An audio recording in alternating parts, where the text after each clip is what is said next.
It's Dr. Mary Helen Hensley, and recently I was talking to you about the struggles I've had in my own life with defining a line between my work as a metaphysician and as a chiropractor. And I'd like to share another story with you about how I have sort of removed that boundary, and I'm just kind of letting it flow now these days.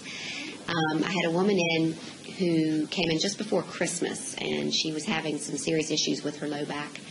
And she was laying on the table, and the next thing I heard in my ear was, "Tell her about my feet. Tell her I have little feet."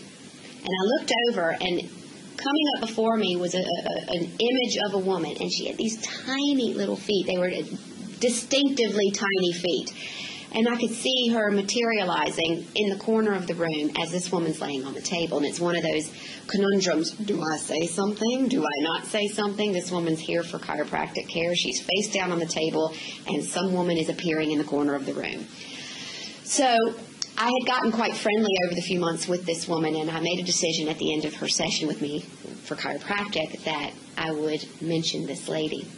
And remember, we're just coming up to Christmas, and conversation came about, and she was not looking forward to Christmas. And I said, "Why?" And she goes, "Christmas for the last 6 years has not been fun for me."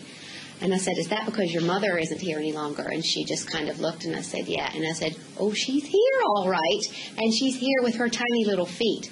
Well, the woman just stood stunned like a deer in headlights, and she said, "How do you know that?" And I'm like, "Well, she was just here while you were face down on the table." And she's like, "You're kidding me. What did she say?" And she said, "Her words to me for you were, you need to let this go. She is perfectly fine. She is always with you. Her work here is continuing with you on the other side." And she said, "How did you know about her feet? It was such a family joke. This woman had the tiniest feet." And I said, "Well, usually when a spirit is making itself known to me, they'll give me one little detail that nobody else would know." And I certainly didn't know this woman's mother.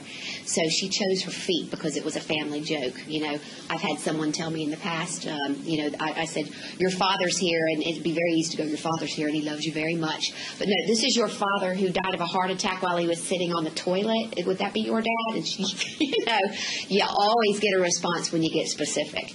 And so it was a lovely story because this woman went out of the office and came back in with a few weeks later with this gigantic bunch of flowers, and she said, "I want you to know that for the first time in 6 years, Christmas has meaning for me again."